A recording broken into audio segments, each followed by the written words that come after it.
إذن عودة من جديد مشاهدينا متابعينا عبر قنوات شبكة الإعلام العراقي، والشوط الثاني للقاء فريقي كربلاء والسليمانية من قاعة السليمانية، اللي تركنا الشوط الأول لصالح نادي كربلاء 17 هدف مقابل 11 للسليمانية، وبداية الشوط الثاني في محاولة أولى لصالح نادي كربلاء لكن حلوة لحارس المرمى علي خلف اللي مر بهذه الطريقة وسدد، لكن شيروان حمى حارس المرمى لفريق السليمانية يتصدى ببراعة لإنقاذ أول المحاولات لكربلاء من خلال بداية للشوط الثاني. وهذه الثانية أيضا، هذه الثانية يتألق حارس المرمى، وهذه المرة من أمام اللاعب أحمد هاشم.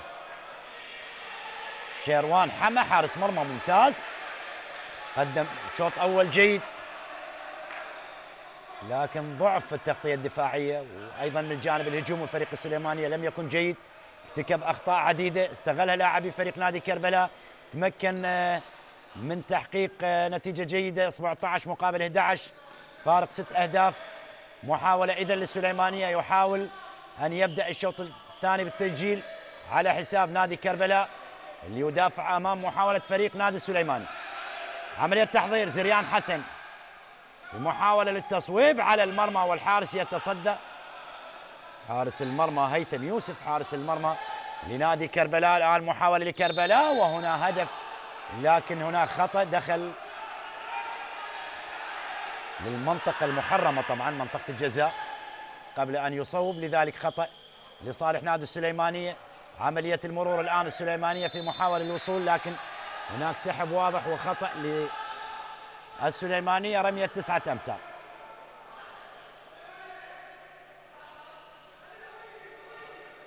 رمية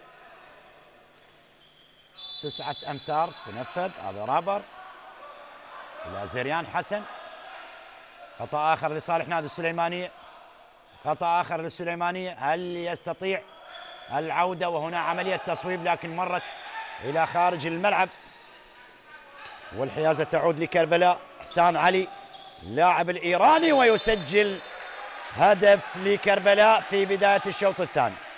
18-11 النتيجة الآن. حسان علي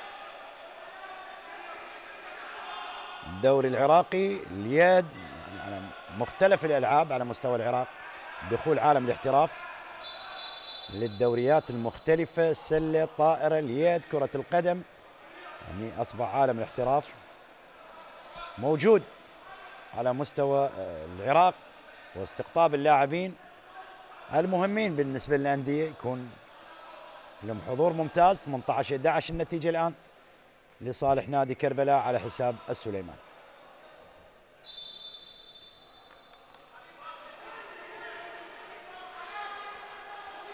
زريان محاولة تمرير، وهنا عملية التصويب، وهدف هدف لصالح السليمان، هدف للسليماني، هو الهدف الثاني عشر لفريق السليمانية، عاد الفارق إلى 6.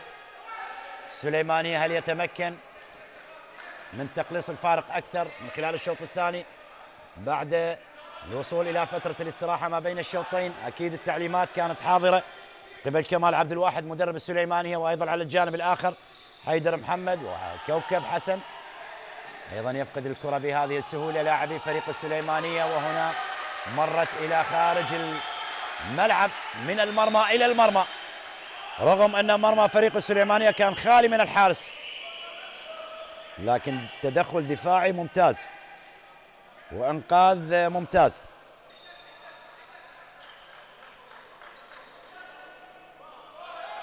كربلاء عملية التحضير والدخول ممكن على المرمى، لكن شيروان حمى، وحكم المباراة يشير لا وجود لخطأ، كان يطالب على الدر أمير بوجود خطأ، لكن إشارة للاستمرارية. وهنا السليمانية في عملية التسجيل، عادت لكربلاء. حسان علي سرعة الأداء، عملية تصويب، وهدف لفريق نادي كربلاء، هدف لكربلاء،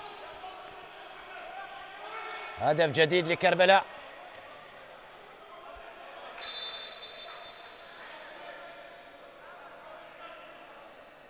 بدأ فريق نادي كربلاء بتسجيل بنفس الطريقة، يلعب بنفس الأسلوب فريق نادي كربلاء. هجوم الضاغط على مرمى فريق السليمانية ويدافع. لاحظ لاعبي كربلاء عدم ترك الفرصة للاعبي السليمانية، يجبر لاعبي فريق كربلاء لاعبي السليمانية على ارتكاب الأخطاء، ويستغل لاعبي كربلاء هذه الأخطاء، لذلك استطاع الوصول إلى هذه النتيجة 19-12 فارق 7 أهداف. عملية الهجوم الآن للسليمانية، تنفذ رمية 9 أمتار والمحاولة ممكن على التصويب للمرمى، وتدخل ممتاز من هيثم يوسف حارس المرمى لكربلاء. لم تستغل المحاولات للسليمانية. هذا حسان علي. هجوم الآن كربلاء وعملية الدخول والعارضة لعبها بطريقة ذكية اللاعب علي الدر أمير. لو كانت هدف لكان هدف جميل لفريق نادي كربلاء، لكن العارضة تتدخل وتنقذ مرمى فريق السليمانية من هدف جديد لكربلاء.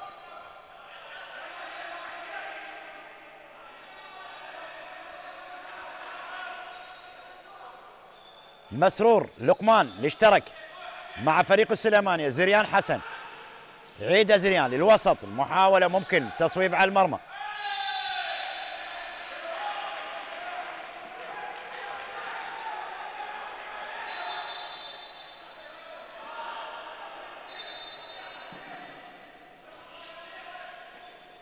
سليماني رابر يخطئ، عملية تصويب والفاست بريك والهدف القادم الآن، لكن الحارس يتألق. محمد برزان الحارس البديل لفريق نادي السليمانية، ومحاولة الوصول إلى المرمى وهدف جميل لفريق نادي السليمانية.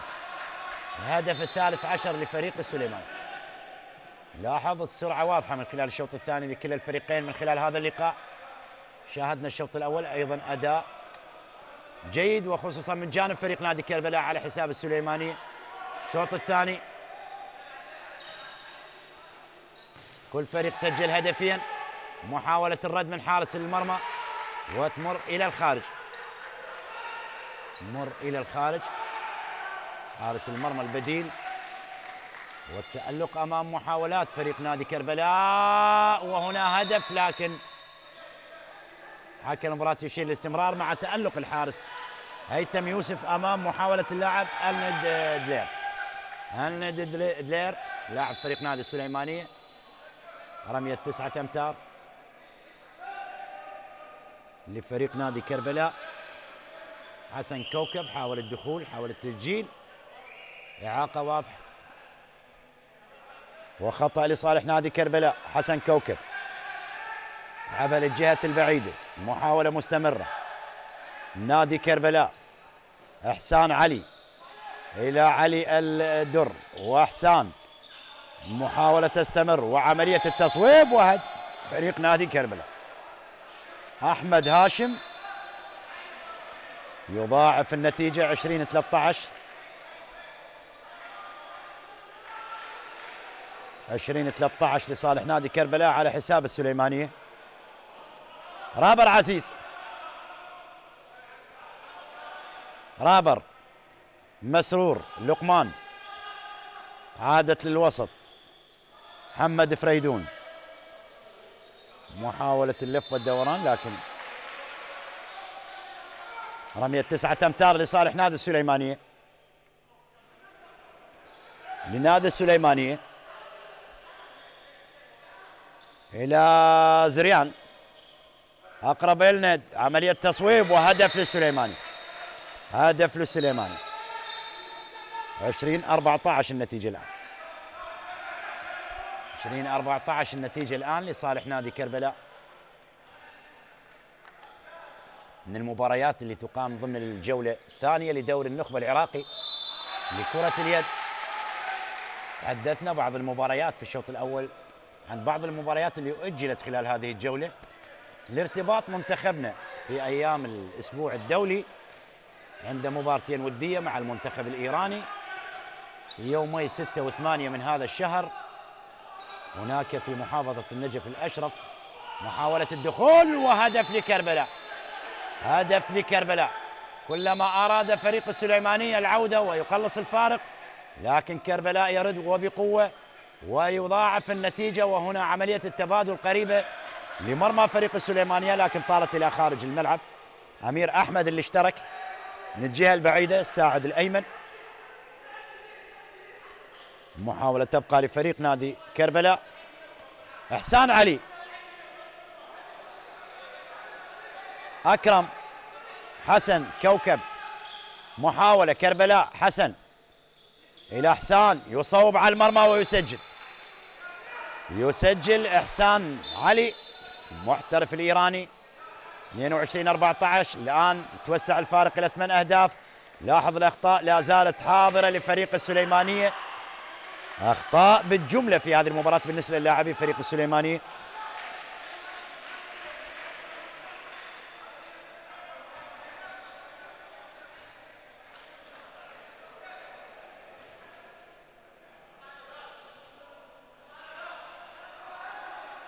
تعود للسليمانية فارق 8 أهداف. رابر، ألند، دلير إلى زريان. رابر، ألند، عملية تصويب على المرمى. الحارس ممتاز لكربلاء، هيثم يوسف. هيثم يوسف حارس المرمى لفريق نادي كربلاء. تألق أمام محاولات نادي السليماني. حسن كوكب، إحسان علي، إحسان من جديد إلى أحمد هاشم. أحمد، عملية التغيير، ممكن إيجاد المساحة للتصويب، لكن مرت بعيدة عن لاعبي فريق نادي كربلاء. يعيدها حكم المباراة. عودة شيروان حمد لحراسة المرمى بعد ما اشترك الحارس محمد برزان.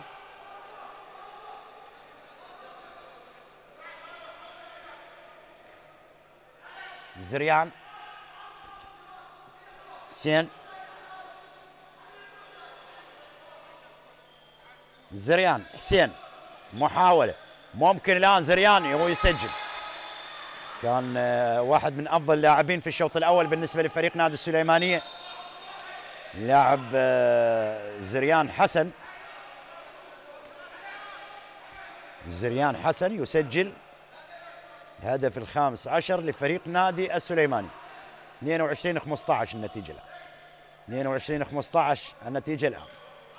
حسن كوكب، أحمد هاشم، عملية الدخول، تصويب على المرمى، العارضة تتدخل، عادت للسليمانية، ممكن شاهد فاست بريك لفريق نادي السليمانية، يسجل في مرمى كربلاء، لكن أيضا خطأ في عملية التمرير والضيع على فريق السليمانية.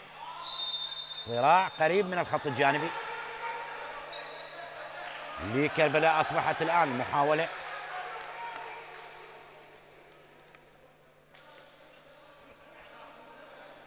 حسن كوكب. الأسماء اللي يعتمد عليها بشكل كبير الكادر التدريبي بالنسبة لفريق نادي كربلاء. حسن كوكب شقيقه دخل طبعا، حسين كوكب. الآن محاولة لصالح نادي كربلاء. إحسان علي، تمريرة أولى وثانية وقريبة لمرمى فريق نادي السليمانية، وشيروان يتدخل بشكل ممتاز حارس المرمى لفريق السليمانية. عملية الهجوم الآن، ممكن فريق نادي السليمانية يصل ليسجل.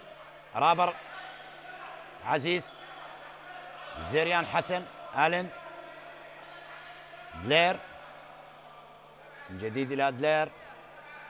كرات يتناقلها لاعبي فريق نادي السليمانية. محمد دلير أيضا اشترك مع فريق السليمانية.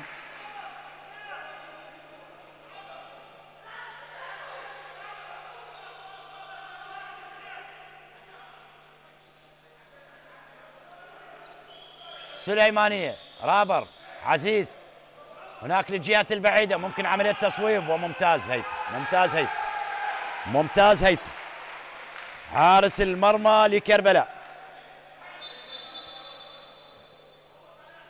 ممتاز هيثم يوسف حارس المرمى لفريق كربلاء بتصديات الرائعة وإنقاذه لمرمى فريق نادي كربلاء من عدة كرات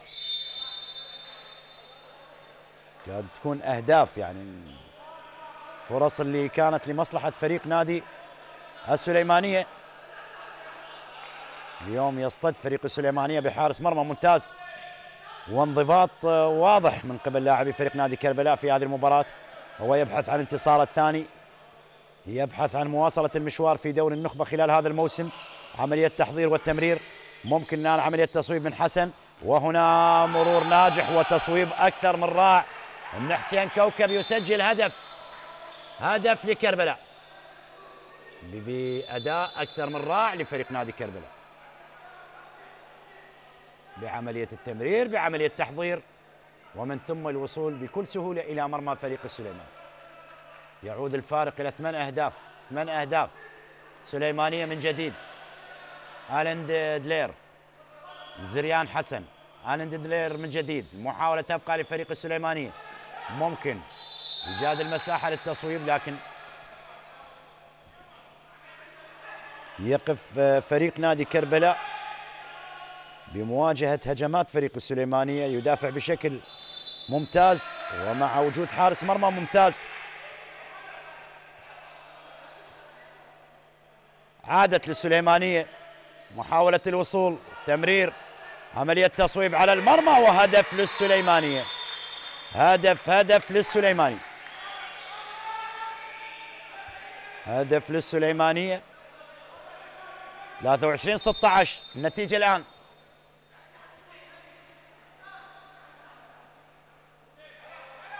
-23 النتيجة. عادت للسليمانية أو لكربلاء.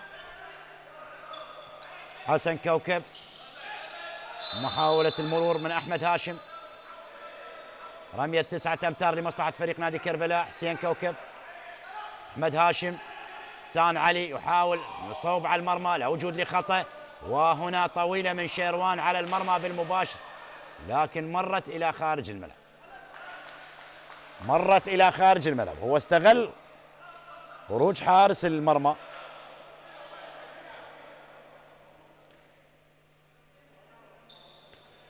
لذلك لم يستغل هذا الخروج. حارس شيروان حمى لعبها بالمباشر على المرمى لكن مرت إلى الخارج. مرتضى عبد العظيم يعود، شاهدناه الشوط الأول، شارك فترة طويلة، بعد ذلك استبدل، وهنا عملية تصويب القائم الأيمن. عادت للسليمانية. مرتضى عبد العظيم يعود لتشكيل فريق نادي كربلاء خلال منتصف الشوط الأول، وهنا يطلب التايم أوت مدرب السليمانية.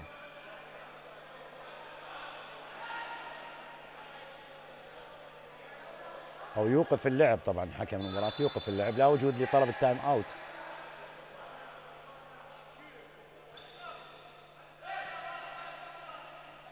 محاولة لمصلحة فريق السليمانية، تحضير في المنتصف. آلند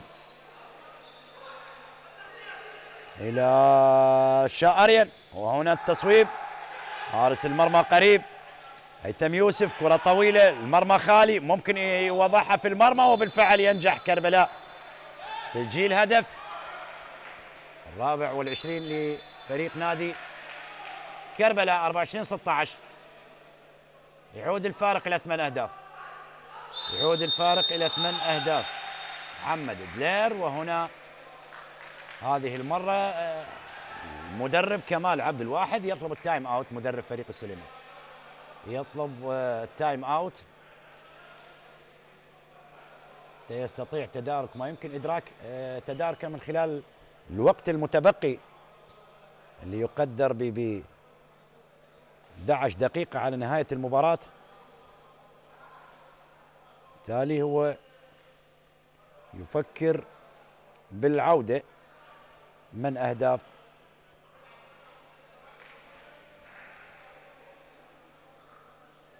كربلاء، يؤدي المهمة بنجاح لغاية الآن والتفوق على حساب السليمانية في أول ظهور للسليمانية في دوري النخبة العراقي بعد العودة من الدوري الممتاز العراقي.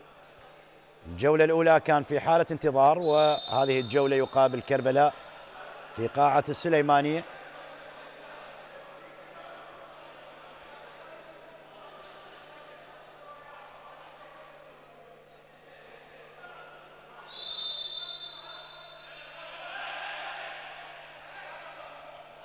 عودة لأجواء المباراة بعد أن انتهى التايم أوت. سليمانية، زريان حسن، آلند، بلير، مسرور، لقمان للجهة البعيدة. سليمانية، مسرور، لقمان قريب منه زريان حسن، من جديد زريان، لقمان، محاولة لمصلحة فريق السليمانية من الطرف الأيسر للأيمن وقريبة لمنطقة الجزاء، وضاعت على فريق السليماني بجملة تكتيكية جميلة للاعبي فريق السليمانية، لكن القائم الأيسر يتعاطف مع فريق كربلاء. فريق السليمانية وبحركة لعب جميلة من آلان بلير اللي حاول يسجل من عملية التمرير. أقرب لمسرور، لقمان، تغيير اللعب للجهة البعيدة. هذا رابر عزيز يحاول أن يصوب على المرمى، يخسرها رابر، وعملية الهجوم والفاست بريك وهدف. هدف هدف هدف، هذا لا يمكن أن يخطئ اللاعب الإيراني إحسان علي، لا يمكن أن يخطئ الهدف، لذلك بكل سهولة يضعها في المرمى ويسجل الهدف ال25 لفريق نادي كربلاء على حساب السليماني. 25-16، فارق 9، فارق 9. هو فاز على الناصرية كربلاء بفارق 7 أهداف، 29-22. لغاية الآن فارق 9 على حساب السليماني، والانتصار الثاني على التوالي لكربلاء، ولكن هنا هدف لفريق السليماني، هدف لفريق السليماني. مسرور، لقمان، تصويبة قوية، يسجل هدف 17 لفريق نادي السليماني. 25-17. أكرم محمد، أكرم عيد للخلف إلى حيدر كوكب، حيدر وحسن وحسين أبناء المدير الفني كوكب حسن لفريق نادي كربلاء.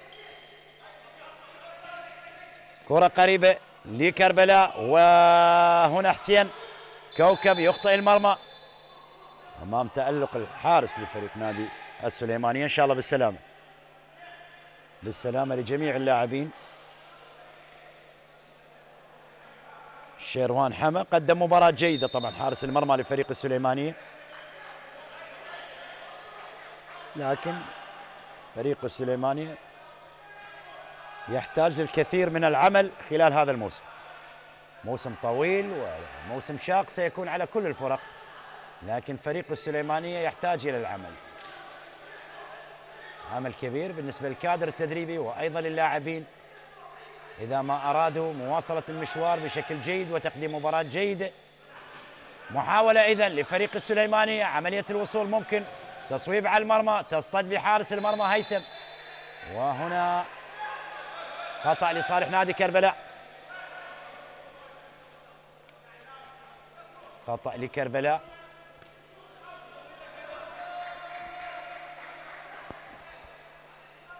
مرتضى عبد العظيم لحسن كوكب،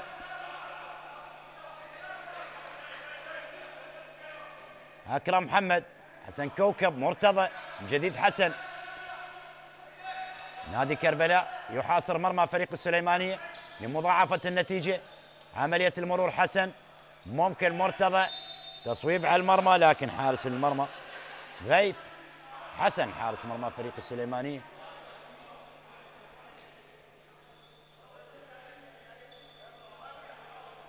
تبادل الأدوار للاعبي فريق نادي السليمانية الحراس، وهنا المحاولة قريبة لمرمى فريق السليمانية. حكم المباراة يشير إلى وجود خطأ ورمية 9 أمتار. حيدر كوكب لشقيقة حسن، وتحضير. الله الله الله الله، الثلاثي الأشقاء، وحركة لعب جميلة من حيدر كوكب لحسن كوكب اللي هيئها لحسين كوكب اللي سجل هدف لفريق نادي كربلاء.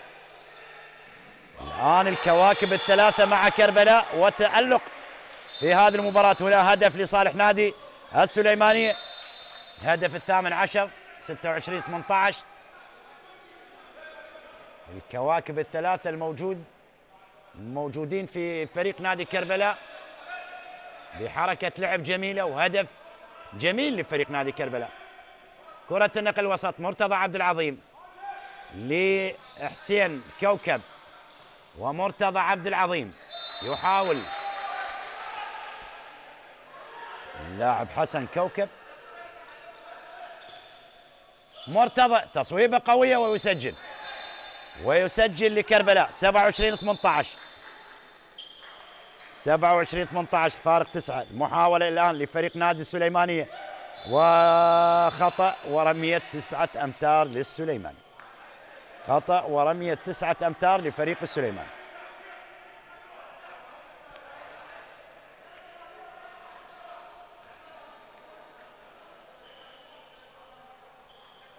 محاولة إذن لفريق نادي السليمانية. مسرور لقمان، ممكن فريق السليماني عملية تصويب على المرمى وهدف. حلوة لمسرور وهنا هدف لفريق نادي كربلاء. حارس المرمى والخروج الخاطئ يكلف فريقه هدف في المرمى. 28-19. 28-19. هذا مسرور لقمان.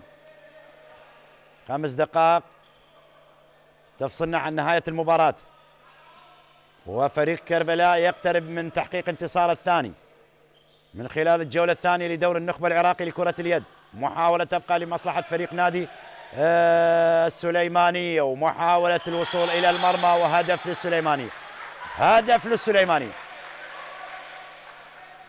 هدف للسليمانية.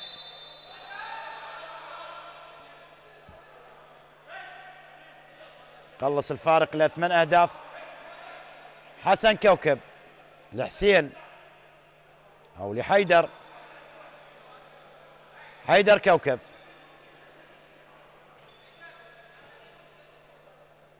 حيدر محاولة لأكرم، وهنا عملية تصويب وهدف.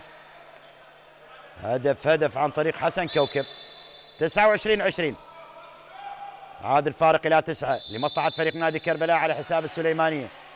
وهنا حكم المباراة يشير إلى وجود خطأ لصالح نادي السليمانية.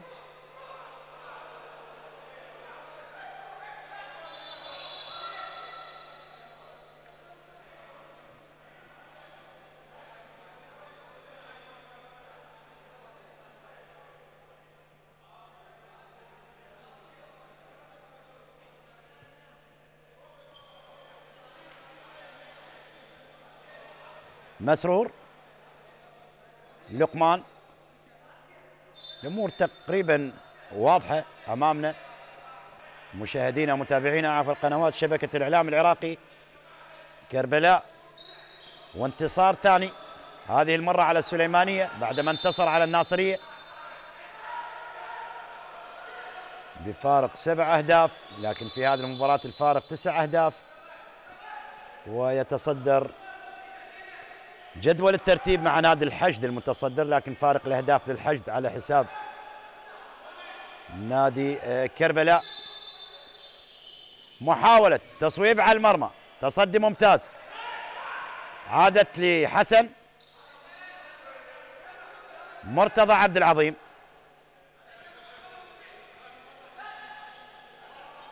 حارس المرمى هيثم يوسف. هيثم لحسن كوكب. حسن،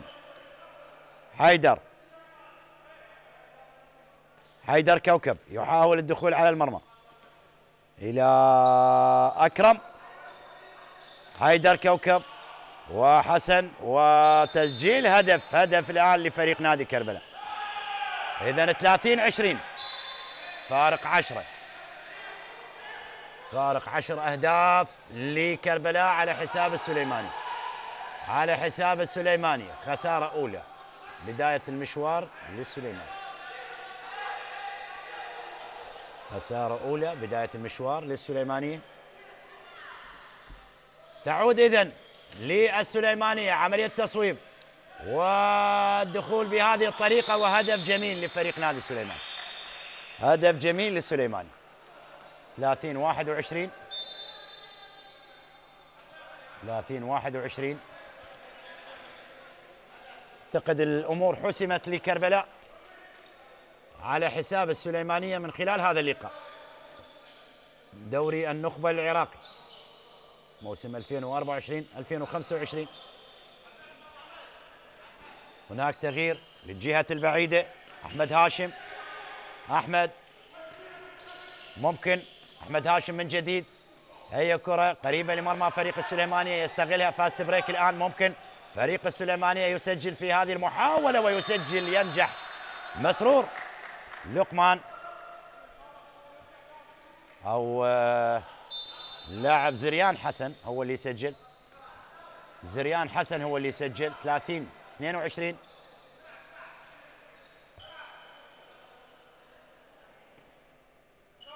علي خلف. حسن. كوكب. حسين.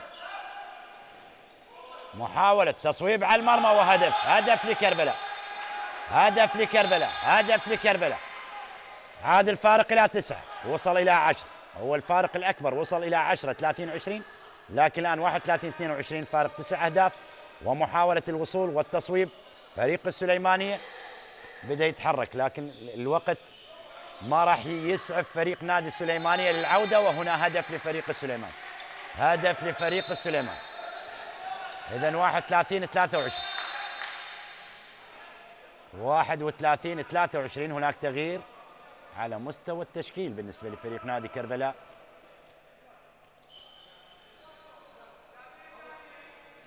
حيدر كوكب. عملية تغيير للجهة البعيدة. محاولة تستمر. كربلاء ممكن. أقرب لحسن. عملية تمرير قريبة للمرمى لفريق نادي السليمانية. وهدف جميل. هدف جميل. 32. وهنا التصدي الممتاز من حارس المرمى حسنين محمد. وهنا عملية الدخول على المرمى لكن تضيع على فريق نادي كربلاء. شاهدنا المحاولات في هذه اللحظات الأخيرة. إذن في هذه الأثناء مشاهدينا متابعينا عبر قنوات شبكة الإعلام العراقي تأتي الصافرة لنهاية المباراة بفوز نادي كربلاء ب 32 هدف مقابل 23 هدف لفريق السليماني. مبروك لكربلاء هذا الانتصار، وهو الانتصار الثاني على التوالي بعد الفوز على الناصرية واليوم الفوز على السليمانية. والسليمانية يبدأ مشواره في دوري النخبة العراقي لكرة اليد بالخسارة في هذه المباراة أمام كربلاء. نقول مبروك لكربلاء، هارد لك للسليماني. نلقاكم أحبتي في مواعيد جديدة ومباراة قادمة. تقبلوا كل التحيات مني معلق المباراة جمال الدراج.